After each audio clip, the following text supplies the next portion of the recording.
Good morning, good wherever you are. Happy Sunday morning to everybody out there. I hope you all are doing well and enjoying your beautiful Sunday morning. Welcome to Sunday Streaming for the week of October 15th, 2017. It's Sunday over here in Orlando, Florida, and it's actually a pretty nice day out. So I'm wondering how everybody's doing out there. Let's wait for the chat to populate in. And yeah. Just a bit of what's going on. Mr. John Wilson, how are you, sir? Hope things are going well for you. Quinn Elam, hi. How's it going? Good morning, good morning, good morning, good morning, good morning to all those that are out there. It's a beautiful Sunday morning. It's a great Sunday morning. It's a good day for comics and manga and all that other jazz that's going on right now in the world. So we're gonna wait till a few more people hop in here. Why aren't you guys in church, you heathens? You heathenless monsters. I'm kidding. I'm totally kidding. As an atheist, I'm completely joking. Hey, Nathan. Hi, everybody. So I've got questions. If you got questions, then I've got answers. First one, Smallville premiered on this day, back in October 15th, 2001. What were your favorite episodes from this series? God, Smallville, holy shit. You know, I still actually remember the day that I heard that Smallville was going to be a thing. I was sitting in the backseat of my mom's car, and there was a radio announcement for the beginning of the Superman story. Like you've never seen it before. Before he wore the cape, before he wore the cowl, he was Clark Kent, and all this other stuff. Man, my favorite episode, there was like a small chunk where they did like the Justice League, and I thought it was really cool because that was the first time we ever saw like the Justice League in live. Like we'd never seen it before until that moment. I was like, holy shit, they're actually doing the Justice League. I thought that was pretty freaking cool.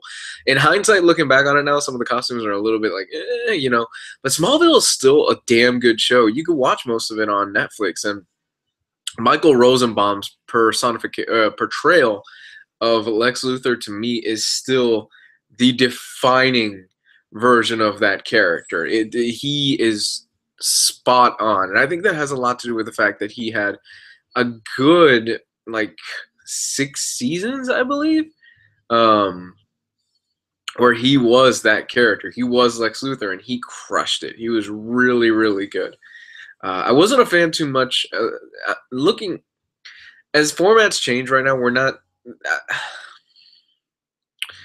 As formats change, nobody's doing really a 24-episode season anymore, mostly because it's such a bitch to do and you have to stretch things out. You still have a few shows like Supernatural and things like that that they do that, but I'm a person that I prefer now more of the 10-episode, 12-episode structured format, 13 episodes at most, and it's fine. It's nice and tight. Looking at some of those older episodes, though, Smallville, man, there was a lot of filler in some of those seasons.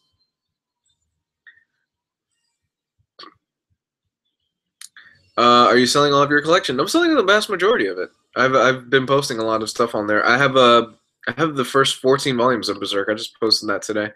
I have a bunch of stuff on there, you know, with apps like Hoopla, Marvel Now, and not Marvel Now, Marvel Unlimited, and a few other things. I'm just starting to realize that there's really not much of a point in me having a lot of this stuff. So I need to watch Twin Peaks. I tried watching I believe it's the movie before the series came out, and I couldn't get into it. Really thought the first 3 seasons were great. I watched up to season 6. I watched up until Michael Rosenbaum left as Lex Luthor. After that, I was like, all right, this is great. This is cool. But I don't really have an interest in this too much anymore. And then I just kind of dropped off. I actually heard the last season wasn't that bad, though. Season 7 and 8 are forgettable. Things got weird for Smallville when like they put Lex Luthor inside a mental institution and stuff like that. That's where I started to go, okay. Thoughts on the New Mutants trailer? I actually haven't seen it. I'm waiting to watch it with Jess Bragg for the news show. We should be doing that sometime today for patrons. And I haven't seen the New Mutants trailer. I have not seen a single frame of it. All I know is that supposedly it's a horror movie, and I am so down for that if that's the case. I'm so like down for that if that is the case. If it is in fact a horror movie, then I am 100% game for it. It sounds really cool, and the fact that they're going to do a superhero movie with the horror genre, it's a bit of a change, and I welcome it. I really do. As somebody that is starting to get a bit tired and stagnant with the state of the comic book superhero movie genre, I think that's going to be really cool. I think it's going to be a very welcome change if they pull it off. If they don't pull it off, oh well then. Yeah. If they don't pull it off, then move on to the next one. There's going to be a whole shit ton of them. I've said this before, but I think the most important of the superhero comic book movies is going to be Infinity War. Because if Infinity War bombs, in a way that kind of tarnishes everything that led up to Infinity War to a certain extent. It's not going to make, Winter Soldier a terrible movie, or it's not going to make Guardians of the Galaxy Volume 1 a terrible film or anything like that. But if it bombs, and if it's terrible, then it kind of sours the whole thing, because that's what they've been building up for like 10 years. That's what they've been hyping up for 10 years. It's like if at the last minute, they drop the ball and it fails, and that sucks. But I think it'll be fun. It's all about the Highlander TV. There's going to be a Highlander TV series? Are they redoing that? Because there was a Highlander TV series a while back, wasn't there? I could have swore there was.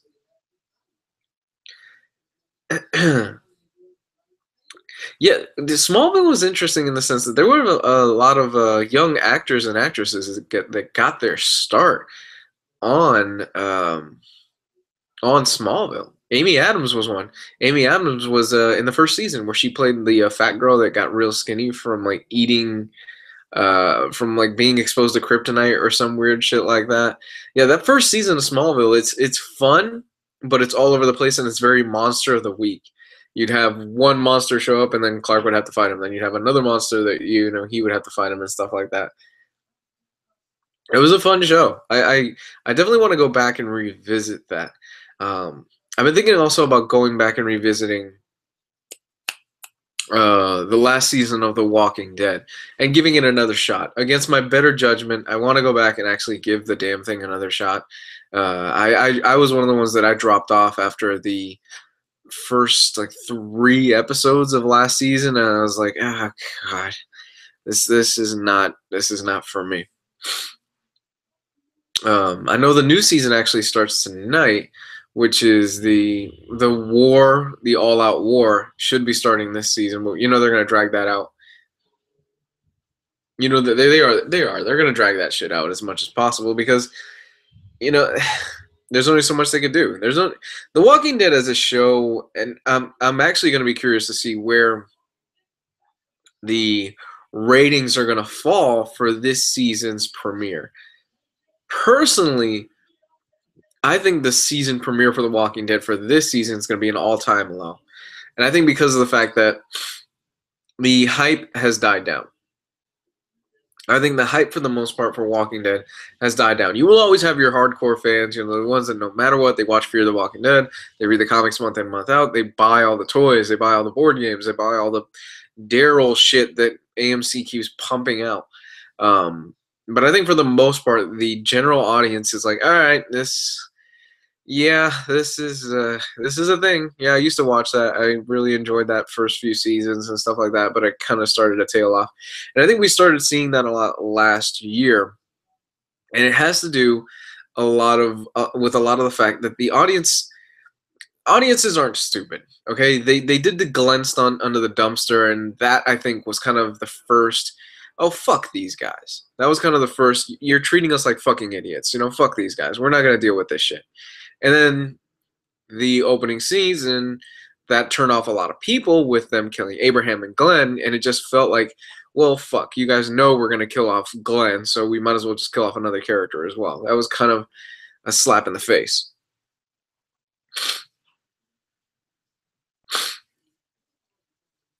I still say the Walking Dead comic and show peaking during the prison arc. It's gone downhill after that. Uh, Here's my stance on that. The first 48 issues of The Walking Dead are great. They are fantastic. The first 48 issues, you cannot take that away. They are paced very fast. Like, it's boom, boom, boom, boom, boom. I think within the first 18 issues, you get the introduction of Michonne, you get to the prison, you get to see a whole bunch of what happened to the world. The first 48 issues of The Walking Dead are some brilliant, brilliant writing, and I'll give it to Kirkman, because anybody can die, anybody can go. You know, it's shocking stuff. And hi, baby, love you. I know you're there in the chat. It's after that first 48 issues that Kirkman, and I've said this like a million times before. In fact, I'm at a point where I think I might actually do a video on this. Kirkman starts spinning his wheels, and we start seeing that. We start seeing kind of the man behind. We start seeing, what's that phrase from The Wizard of Oz? We start seeing the wizard behind the curtain, or whatever it is. We start seeing that Kirkman, okay, you had enough gas for about the first 48 issues of this, and now you're going, and you're repeating the same shit over and over again, where they discover a new location, then they find a new bad guy, that bad guy fucks things up, and then the location gets destroyed, and then rinse and repeat. You know, it keeps going. They do keep reprinting. Wow, they keep rinsing and repeating the same thing. And for the most part, yes, I like Negan as a character, and Negan was kind of a breath of fresh air in the sense that he was such a repugnant asshole. And he was a bit different than the Governor in that sense. And I think personally, Negan is the best thing that the comics have going for it. Again, but you know. Then again, I haven't read Walking Dead in probably like about 20-something issues, 20, 30 issues. And that was probably the best thing that it had going for it at the time that I was reading. I was like, oh, wow, this is actually pretty cool. This is interesting. And, you know, personally, I feel that it's getting close to the point where I think that Kirkman needs to start wrapping this shit up. He really needs to start wrapping it up. There's something to be said about exiting something and leaving something there and giving the fans something to want more. I just got out of seeing this past week. I ended up watching Blade Runner 2049 for the second time, and that's a movie that it left me wanting more, but at the same time I was satisfied, and that's very, very difficult to do. It really is. It's one of the most difficult things. Endings are hard. Endings are real hard when you're writing and when you're constructing a story. It's a bitch to tie up all loose ends, and there's very few writers that actually do it very well. I don't know if Kirkman is one of those because, well, he hasn't ended any of his goddamn comics. I think Invincible is coming to an end within the next year, so it'll be interesting to see how he does that. And me and Jess were talking about this, and we personally, Jess and I, don't feel that Kirkman's not a strong writer. He's not the strongest writer in the world. He's good at creating shock value. He's good at getting things done pacing wise. He's good at moving the story along, but he's not the strongest writer. My family in Puerto Rico is good.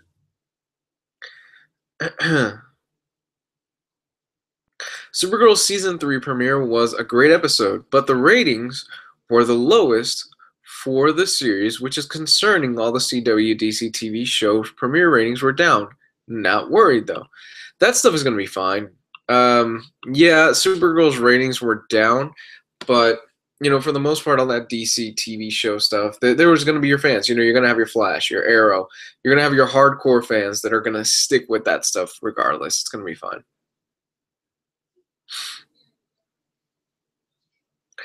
Blade Runner was dope. Hope they make more, but the box office results were poor. Thanks, casual moviegoers.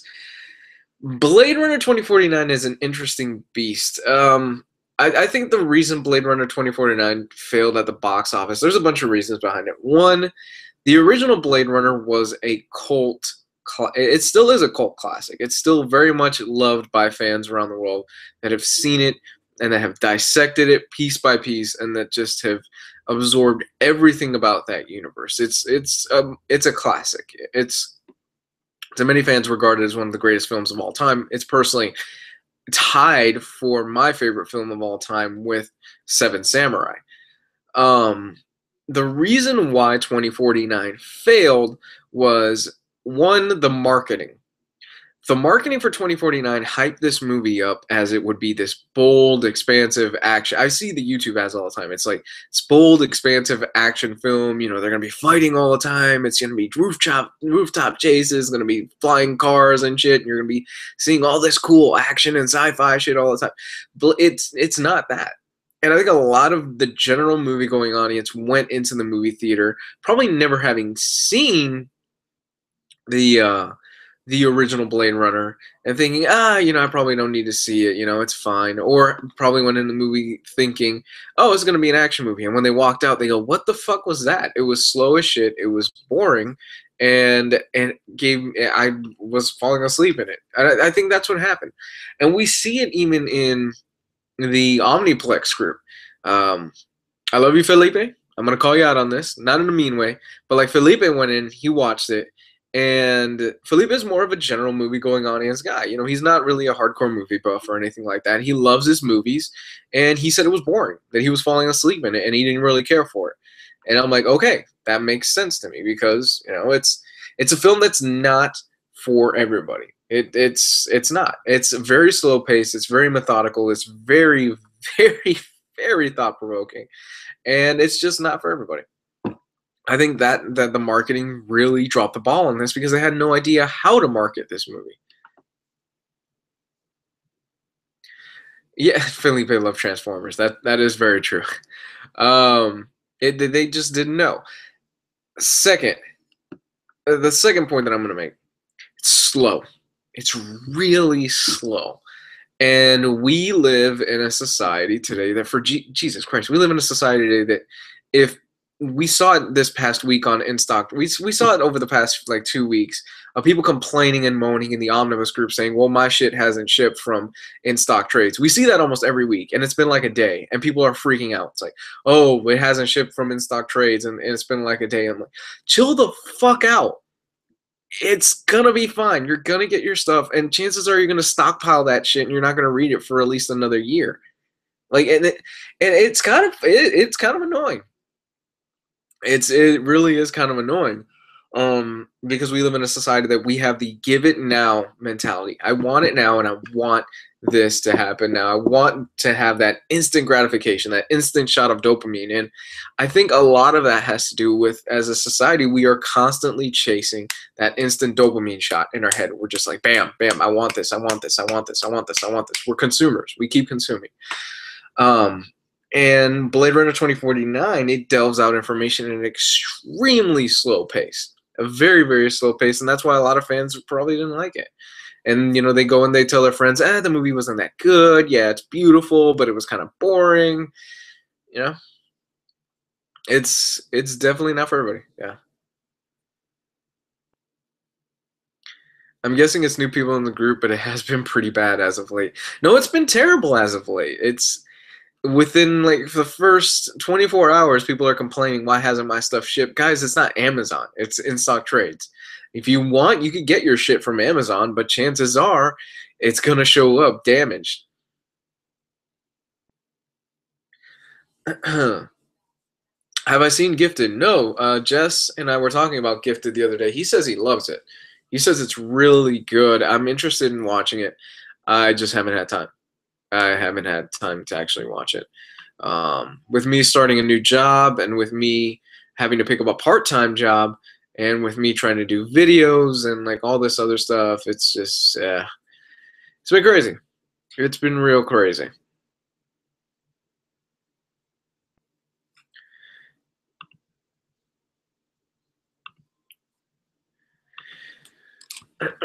It's been really crazy.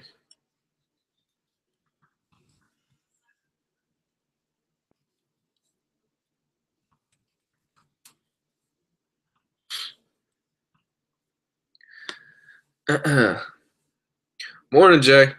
Morning, morning, morning, morning. Hope you're doing well, Jay.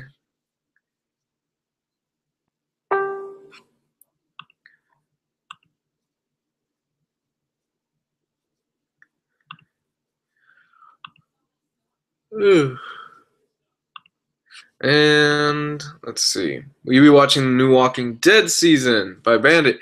Actually, I was just talking about Walking Dead a few minutes ago. Um, I don't have cable. I don't have cable, but I have DirecTV now, so I might actually just pop it on tonight and live stream it. I might watch it.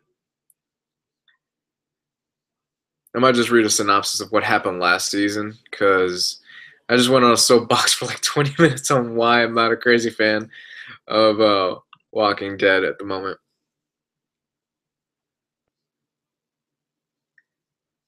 Get Cody? What's Cody? I have DirecTV now, which is I only paid like $10 a month because it's with my AT&T subscription. So because of that, I can live stream TV and stuff like that. And we have a smart TV, so we just shoot it over to there. Are you looking forward to reading Doomsday Clock when it comes out in November? I'm really behind on that stuff. I really want to start reading that. But I don't have a chance. I've never even heard of Cody. That's pretty cool. Go Phillies. But I'm willing to give Walking Dead a chance. I think the Negan stuff that they've introduced was the strongest stuff of the little bit that I saw last season. Everything else I just wasn't that interested in what they were doing. Dun, dun, dun. So I have a question for you guys. So me and my girl, we sat down and we watched The Nightmare Before Christmas the other day. Do you feel it's a Christmas movie or a horror movie? That's what we watched the other night. We were kind of bored and we were like, "Oh, Nightmare Before Christmas. It's on Netflix." So where does that fall into the category?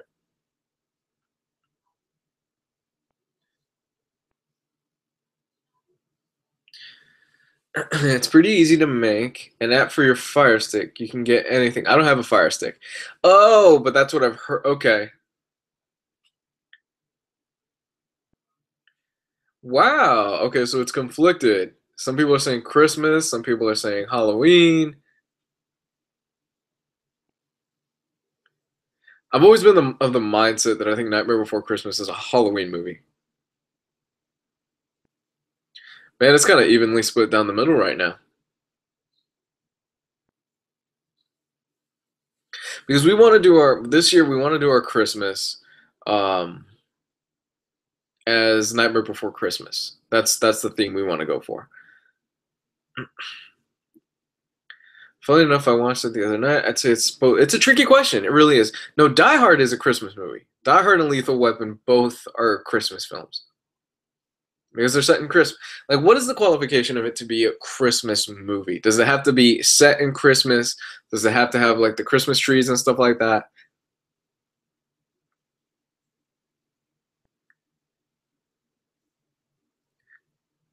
It's a Halloween movie about how Christmas is always trying to take over Halloween. I swear, people are already putting up Christmas stuff over. Dude, I walked into our local chain called Five Below, and they were already playing Christmas songs the other day. I was like, oh no, no, no, no, no, no! It's way too soon for this shit. It's no, no, no, no, no, no, no.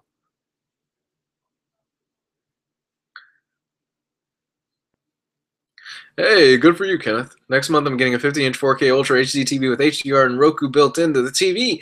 Getting it from Amazon at a good price, $379.99 plus free shipping.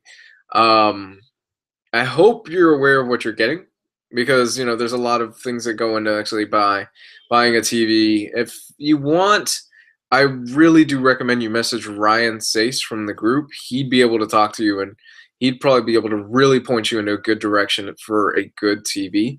Or you can message me and we can talk a little bit. I not saying that what you're getting is bad, but I will say that you get what you pay for, and let me know. Christmas movie means set either or at or is about Christmas. True. It's not Christmas until Hans Gruber falls from the Nakatomi building. That's true. It isn't Christmas until Hans Gruber falls from that building.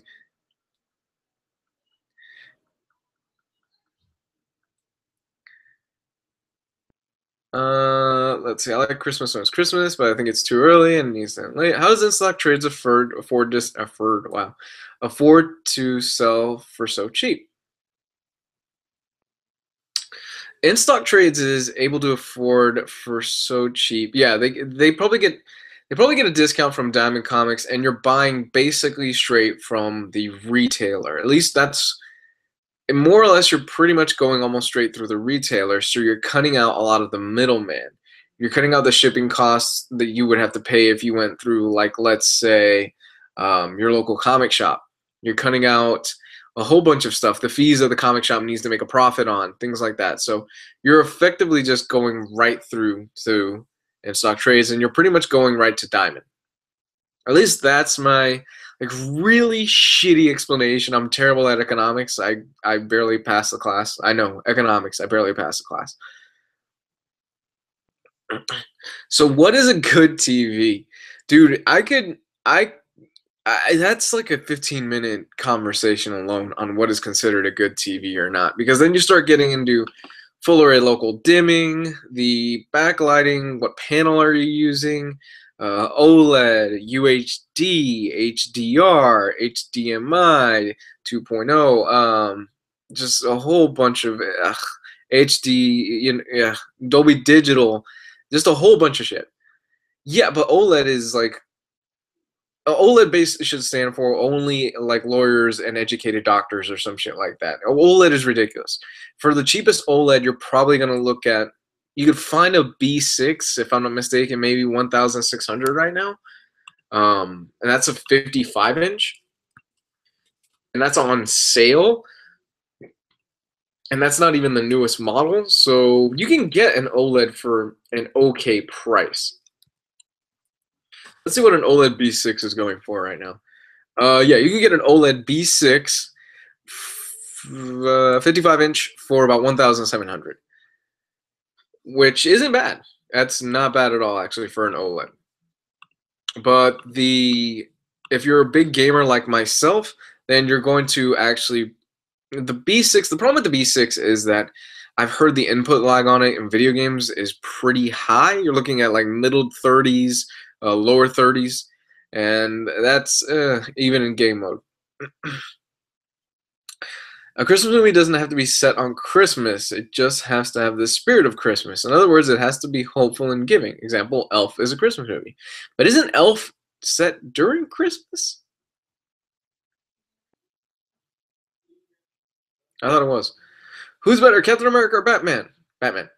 Have you ever been into manga? If so, what's your favorite? Yes, I do videos about manga all the time here, man. Currently, 20th Century Boys. 20th Century Boys is my favorite manga of all times. In fact, I was just selling a set this morning of Berserk volumes 1 through 14. Nobody has bought it yet on the Omnibus Collector Facebook group for like 130 bucks. So it's less than 10 bucks a volume. You're not going to find that almost anywhere else. Really good price. Have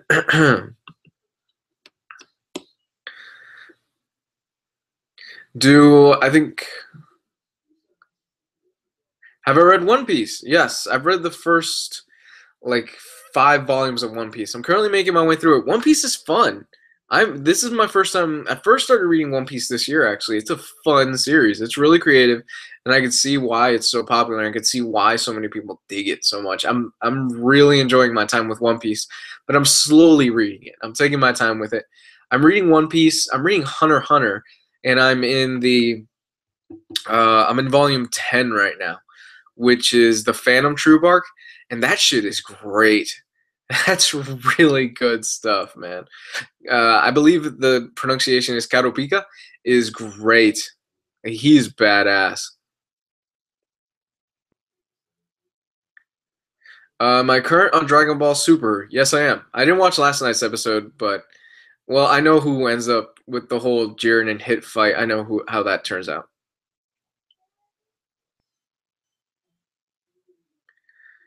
I love One Piece, but I've had the anime on hold for at least a year now. There's too much of it for me to watch in one binge. Oh, absolutely. My favorite manga is Goodnight Pun Pun because I like being in deep depression. I've never heard of that. I'll check it out though, man. Who's your favorite Star Wars character? My favorite Star Wars character, that's an easy one. It's Jar Jar Binks. I'm kidding. I'm fucking with you. Jar Jar Binks is not my favorite Star Wars character. I know like probably three people are gonna thumbs down me. No, I hate Jar Jar Binks. Jar Jar Binks is pretty terrible. My favorite Star Wars character, that's a tough one. I've never been super huge on Star Wars. I'm more of a casual Star Wars fan. I'm not like a crazy diehard Star Wars guy. Like I haven't even bought my tickets for the new one. I'm a Han fan. I'm definitely a Han Solo fan. Where did you buy the Green Lantern Corps Recharge? I can't seem to find it. Dude, I bought that years ago when it was still in stock. Years and years ago. I don't even remember. It was probably Amazon. My favorite Star Wars character is Salacious Crumb, the little monkey pet that Jabba the Hutt has. That creepy, like, yeah, he laughs like that. Oh, man. My favorite Image comic, Lazarus. Lazarus would be my favorite Image comic. Do I play Skyrim? Yeah, yeah, I do. I play Skyrim. I played too much of Skyrim. My girl is obsessed with Skyrim. She'll go. My girl will go through like my girlfriend will go through binges where she'll play Overwatch for like a month, drop Overwatch. She'll play Skyrim for a month, then she'll play Splatoon 2 for like another month. It's the weirdest thing. She goes on like cycles. Right now she's playing Shadow of War and she's digging that a lot. Yeah, she's been digging Shadow of War a lot. Shadow of War is good. She's as big of a gamer as I am, if not more so. Mainly because I don't have time. I really don't have time to play too much. Do you play Overwatch? If so, who's your main? Roadhog. Love playing Roadhog. It was funny because me and my girl were talking this morning, and she was playing the game, and Roadhog killed her, and she just yelled out in the living room, "God damn it, fucking Roadhead!" And I'm like, Roadhead? Who the hell's Roadhead? She goes, Roadhog. Roadhog. She starts dying laughing. Matt Miranda, I need to sit down and play Witcher 3. Dude, Witcher 3 is life. Witcher 3 is, you don't play Witcher 3. Witcher 3 plays you. um, let me put it to you this way. I've played Witcher 3 for the past 3 years, since it came out basically, just in increments. I'll go through like a month of playing it straight, and then I'll give it a break. And I'm still not done with everything. I just finished Heart of Stone, the first expansion pack, probably about a week ago, and I'm about to dive into the final expansion pack. It's that huge. But I love Witcher 3. It's so fucking good. It's Witcher 3 is one of those games where you play it and then you go back and you play other open world games and you're like, fuck, I wish it was this good. The same thing applies to Breath of the Wild. Breath of the Wild is one of those open world games where you play it and you can do so much, and the systems are so great, and everything's so tight, and everything's so well designed and developed and thought out that you go back and you play other open world games, and you're like, God damn it, why isn't this as good as Breath of the Wild? In fact, I actually want to go and play Breath of the Wild right now. I love that game. Yeah, you get your money's worth out of Witcher 3 and all the expansions. The DLC in Witcher 3 is DLC. It's old school, an expansion pack that is huge. It's not like little cosmetics or anything. You get your money's worth out of Witcher 3. It's definitely worth the price of admission. Where for me, Fallout 4 failed, Witcher 3 was like, this is how you do this shit.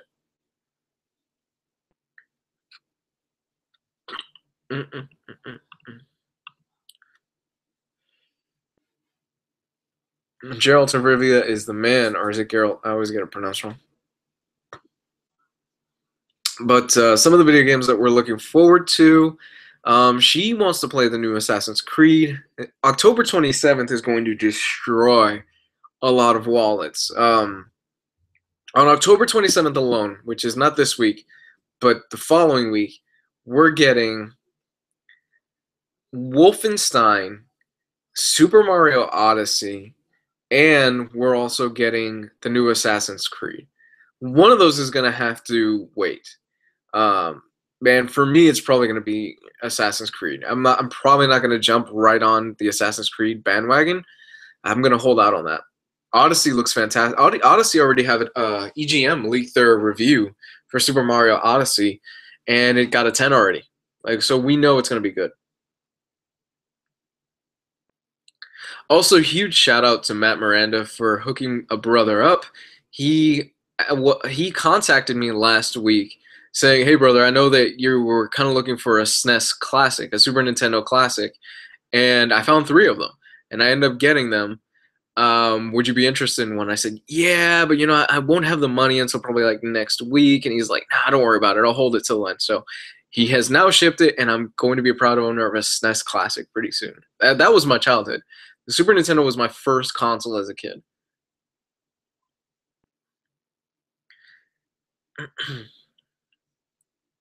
I need to sit down and be Cuphead. Cuphead's been interesting. I've been playing Cuphead a lot also. So really looking forward to playing Cuphead.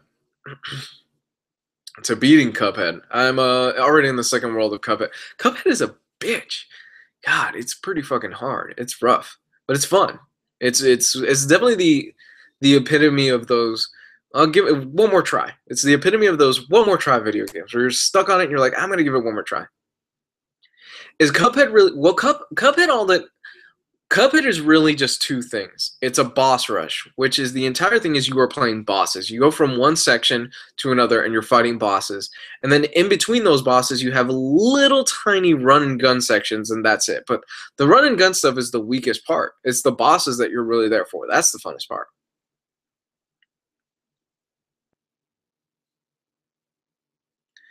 Nintendo games get good scores just because they're Nintendo games. Don't trust it. Breath of the Wild is a great game, but it's far from the 10 out of 10 it received, and maybe an 8.5 or a 9 tops. I'm going to disagree with you. Breath of the Wild to me is a 10 out of 10. And the reason why I feel it's a 10 out of 10 is it does things so goddamn well. It has an incredibly vast open world with with amazing mechanics that they interact with each other and they don't break. Like coming off of a game like Fallout 4 where that game feels like it's held together just basically by like just basic tape, and then you jump into Breath of the Wild where everything is smooth. Yes, the frame rate does get a bit dodgy at times, but the fire mechanics work with, like, let's say if you set a field on fire, the entire field catches on fire, and then a bear comes running out because he's on fire, and then you can jump on the bear, and then you're basically setting a whole bunch of stuff on fire because you're on top of the bear that's already on fire. It's the systems working within systems are just so fucking impressive that alone just blew my mind. Just the amount of things that you could do. The fact that you could take a rusted old shield, you could throw it at one of those octopus guys, and when it spits it out, it's now a brand new clean shield. Little touches like that are just what makes that game so damn good. It kind of reminded me of Shovel Knight. I like Shovel Knight. I need to be Shovel Knight. I have it on my PS4, and I've started it, and I couldn't get too into it. It wasn't really my bag, but I love Cuphead a lot more, just because I love the art design alone.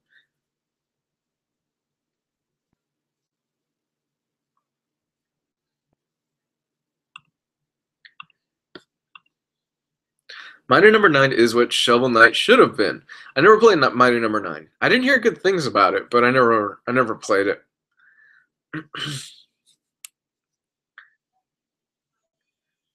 Thank God I'm not a gamer. Best video game of all time. Shovel Knight is rough. Shovel Knight is rough. It's fun, but for some reason I'm not really I'm not really drawn to Shovel Knight too much. I've tried it and it didn't do much for me. Um,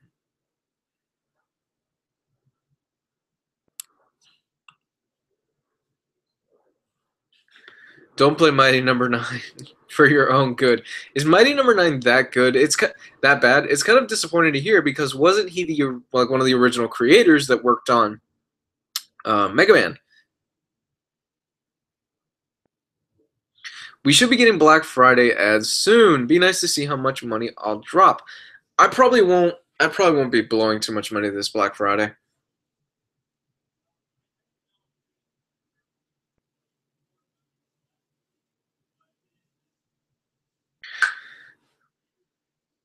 Not completely voice acted on a 2017 game.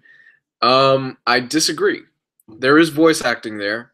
It doesn't matter. Link has always been mute, and I think honestly, not having him talk, and having him talk at this point would kind of be not necessarily a slap in the face, but it would. I don't know. It would be kind of weird because we've all got that kind of like Link type voice in our head, and I don't know. That to me, it'd be weird to actually hear him. The weapon system sucks. I love the weapon system. The bad frame rate, hey, I can't excuse the bad frame rate. The bad frame rate is there, although I have heard that it's been patched pretty well. The bad frame rate is still there. The cooking system, I would have liked to have had a recipe book for the cooking system. The cooking system is not the greatest, but there are so many other great things that, like the little minutia stuff, doesn't really bother me.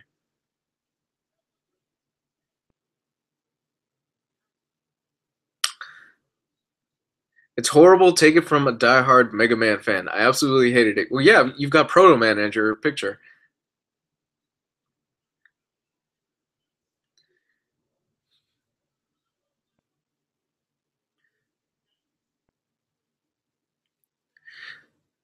Oh, okay. Link should always be mute. I agree with that. I agree. I meant everyone else. Yeah, I do get where you're coming from. It's 2017, and you're expecting a lot of these games to have voice acting, but that to me that wasn't that big of a detractor. Also, I would recommend that if you can, the Japanese voice acting because they patched it so you could actually play the game in Japanese with the English subtitles. The Japanese voice acting is far and away 10 times better than the English stuff. The English voice acting is it's pretty spotty. So if somebody were to tell me today, hey, I'm about to play Breath of the Wild, should I play it in Japanese or in English? I would tell them Japanese with the English subtitles. The Japanese voice acting is so good. How do you watch your 4K Blu-rays? Xbox One S or do you have a player? Right now, I have an Xbox One S to watch my 4K Blu-rays. Other people, they're kind of down on it. They're like, yeah, but I would rather have a dedicated Blu-ray player because it'll come out nicer and stuff like that. I haven't had any problems with my Xbox One S. Plus, it's a great gaming console for like the 2 or 3 games that come out on it that are exclusive. Your Gears of Wars and your Cupheads and things like that. That's really the only reason why I have it is that it's a Blu-ray player. If it wasn't for that, I would not have an Xbox One S. If it wasn't for the fact that it has a 4K Blu-ray player.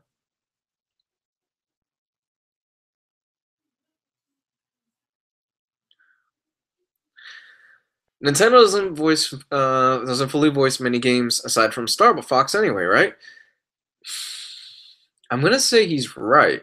I'm trying to. I think you're right. And Metroid, but we pretend the voice acting in that game never happened. I never played the GameCube Metroid game. I never played any of the GameCube Metroid games at all. I was mostly just a kind of like handheld game Metroid kind of guy. So I'm genuinely excited for what they're doing with the Switch, though. It seems like Nintendo is finally starting to get their shit together, and the Switch is coming together very well. So I'm really excited for what's coming down the pipe. Odyssey looks great. I can't wait to get my hands on that. I cannot wait to start playing. Of the games coming out October 27th, the one that I'm the most excited for is Odyssey. I'm probably going to be binging the shit out of Odyssey, and then when I'm done playing Odyssey, I'll probably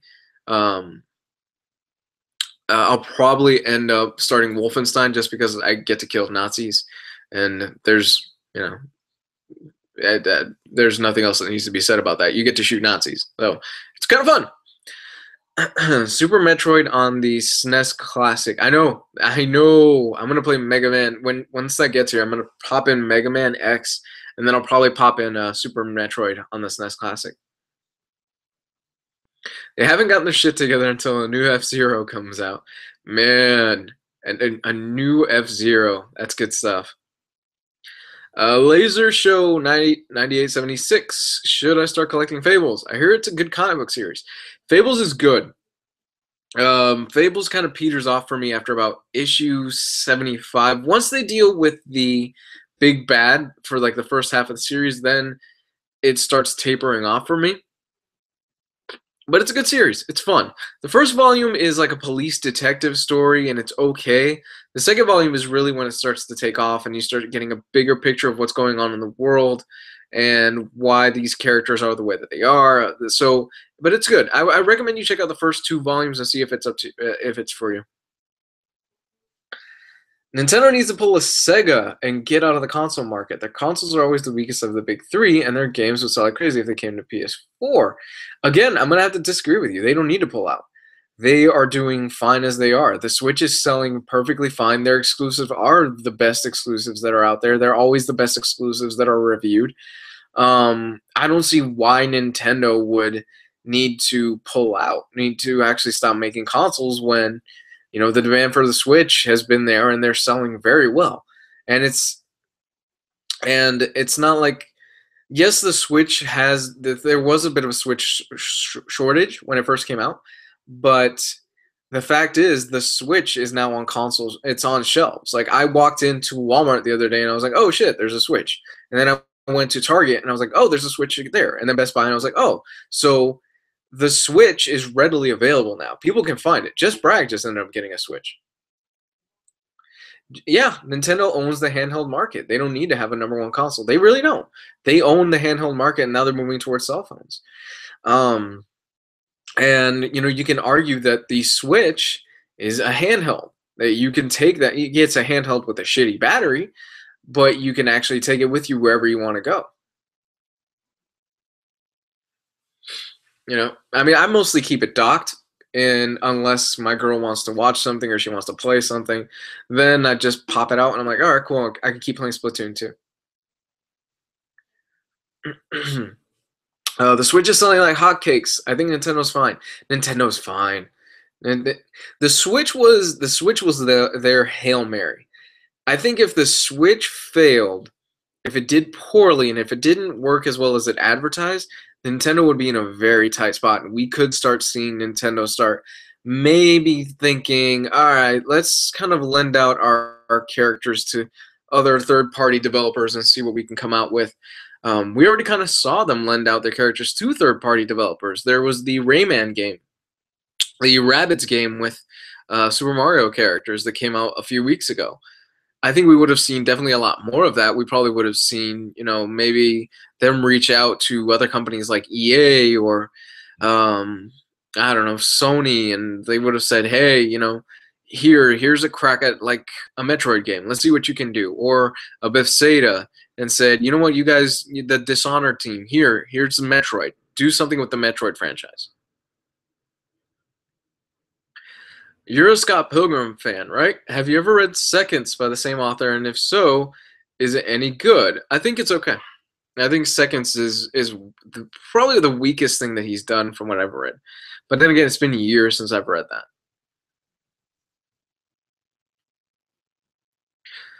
Well, originally, it's kind of funny that you mentioned that because Sony and Nintendo were originally, they were going to have a console together. They were going to partner up and they were going to develop a console together. And in fact, they had a prototype out. They had something that was developed. But at the last minute, Sony pulled out.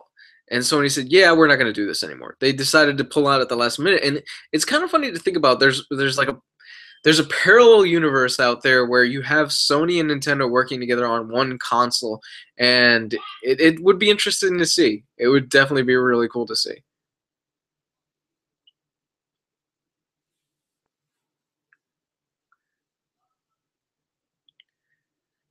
I just want the Shadow of Colossus PS4 port and Last of Us 2 hopefully next year. Shadow of Colossus PS4 port next year, I could see that. Last of Us 2, Matt, we're probably not getting Last of Us 2 until early 2019. Easily. That's a game that's 2-3 years away. And that would be my girlfriend yelling at the dog. That's a game that's easily about 2 to 3 years away. We're not going to get anything like that for a while. Yeah, Shadow of Colossus is getting a PS4 port. They announced it, I think, this past E3. There's a trailer up and everything, and there's gameplay footage. It looks good. It looks really good. They're developing the game from the ground up. You should do a how to start reading Nightwing. My next one is probably going to be how to start reading X-Men, since so many people in my last video asked, how do you start reading X-Men? So that's probably going to be the next one I do, even though I did a video years ago. But I'm going to do a new one. Yeah, they're remaking Shadow of Colossus from the ground up for the PS4. I've never played Shadow of Colossus. Fun fact, I've never played it. It better be good. I don't know we need a second Last of Us, but I'll play it for sure. We don't need a second Last of Us. But the writers and developers and the team said they said that trust us. Nobody else wants this to be a success than us. And the fact that they're calling it Last of Us Part 2, they're saying it's just a natural extension. It's basically the next chapter in this story, that we're just going to keep going from the last story and it's going to be the next chapter. So we'll see if they can pull it off. I think there's something to be said, like I said at the beginning of this stream, leave fans wanting more. Would I have liked to have seen more of do I want to see more of The Last of Us? Absolutely. It's a phenomenal game. It's probably one of the best games that have ever been created. Do we need another Last of Us? Not really. Now, you could have easily just left it as it was, the first game, and you would have been fine.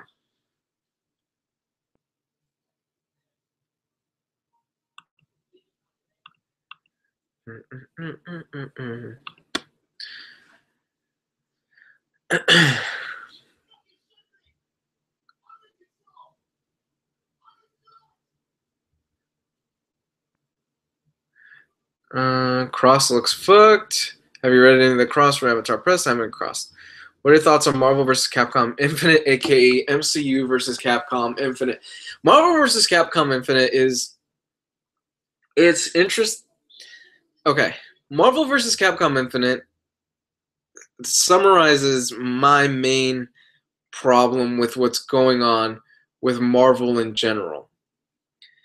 Everything is about the movies. Everything. There's no escaping it. Axel Alonso can say all the bullshit he wants, that, all the comics are their own thing. They don't get influenced by the movie. No, fuck you. They do. I'm gonna say it. They do. The fact is, the movies have a huge influence on what Marvel does, what Marvel publishes, how Marvel is putting out their books. Do you honest to God think? Okay, that's great. That The Thing and Johnny are out now looking for Reed Richards and Sue Storm. Great, that's awesome. But we have now had almost 2 years without any Fantastic Four stories. Do you think it's because Marvel decided, let's put this Fantastic Four on ice, or do you think it's because the Fantastic Four movie did terribly and they want to distance themselves away from everything that Fox has done and the fact that they don't have the rights to the Fantastic Four? And then some people will say, well, they haven't done that for the X-Men. Yeah, but the X-Men sell comics. Marvel isn't stupid. They're not going to cut out like a 30% of their universe, because the X-Men it's a huge percentage of what they are for their universe. They're not going to cut them out. But the Fantastic Four is like 4 characters. Okay, fuck them. We don't need them. Let's not publish any more stories for the Fantastic Four. We don't have the rights.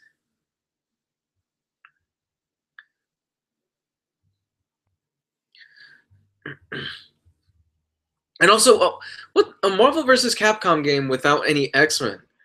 A Marvel vs. Capcom game without any X-Men. No Wolverine, no Magneto, no Storm, none of the characters, no Sentinel. None of those characters are in the fucking game. What?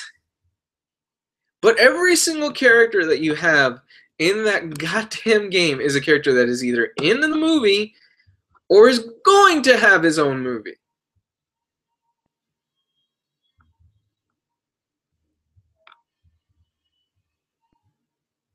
Ah, it's annoying.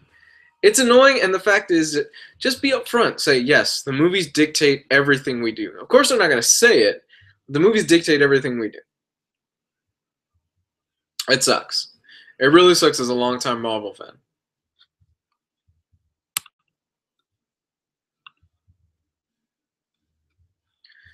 Oh, I can breathe now. uh,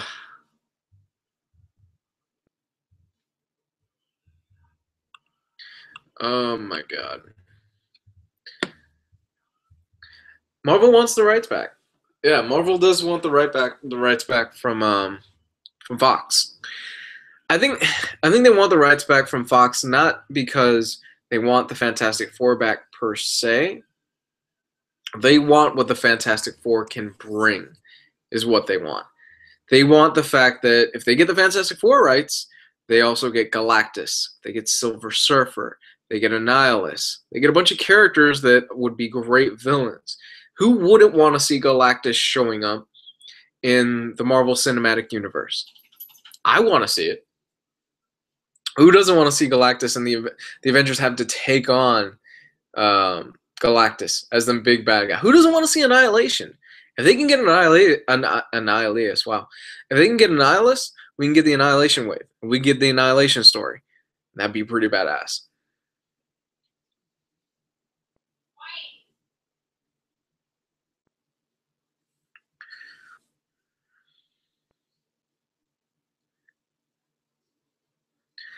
If they were to make an FF film that was tied into the MCU, do you think we'd finally get an FF film that isn't a crock of shit? I think we could. I think it's totally possible. I think the best way to do the Fantastic Four is you make it a period piece. You make it a period piece, set it in the 70s, and you set it around the space race. You have this group of scientists that they are going into space, and you center around their story. From there, at the end of the movie, they get trapped in the. God, I'm blanking out. I'm blanking on the fucking name right now. What's the universe that Ant-Man shrinks down to like just a tiny, tiny little level? I'm being an idiot right now, so apologies. But you make it so they're trapped in that little universe, and then at the end of it won't be this Ant-Man movie, but at the end of another Ant-Man movie, he shrinks down there. He's like, what the fuck is this? Like, these people are here. And he brings them out. And then that's how you can get them to modern day setting. That's just my like stupid pitch for how they could bring Negative Zone. Yeah. No, not negative. No, where they shrink down, where Ant-Man shrinks down all the way.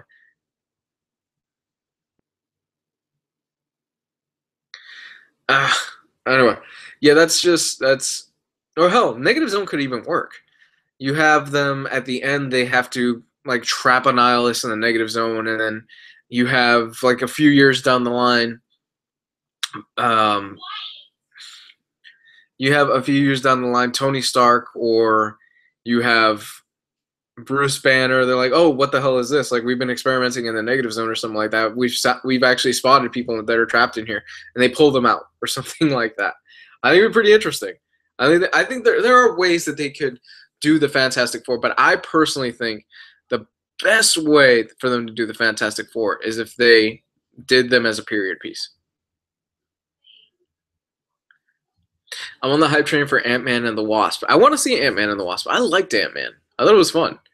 What are your thoughts on the Doomsday Clock? I haven't been paying too much attention to it, so I really don't have too many thoughts on it. I haven't been reading too much of that. I'm behind a lot of stuff.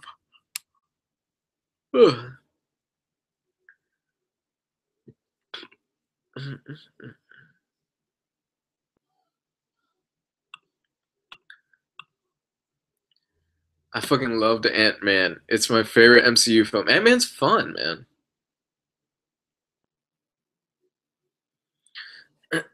Who would your dream director be for an MCU Fantastic Four movie?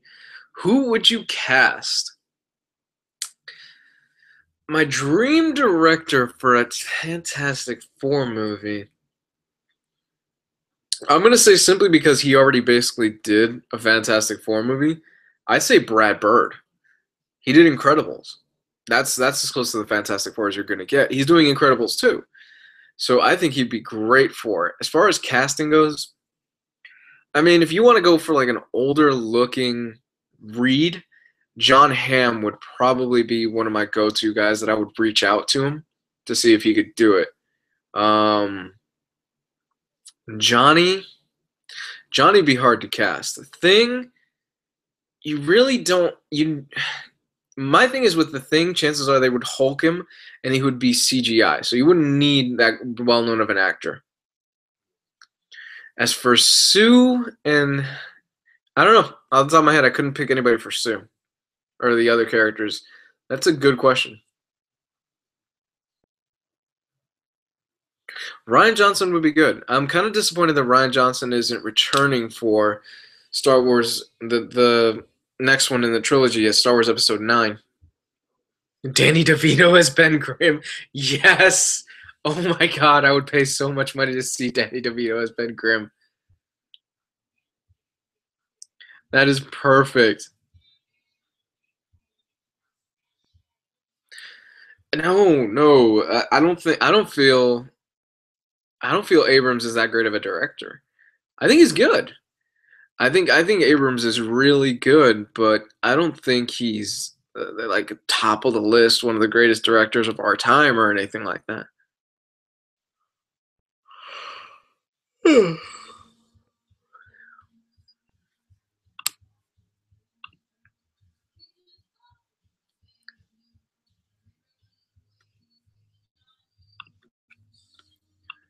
My girl's watching Orange Is the New Black.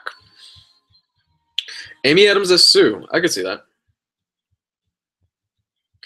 Vincent D'Onofrio would be a good Ben Grimm, but he's already cast as King. Actually, that's not a bad casting. Vincent D'Onofrio.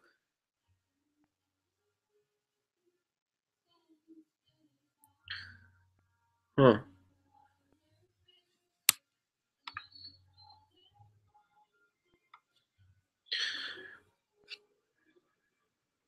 That's not a bad idea. I'm thinking about it. Hmm.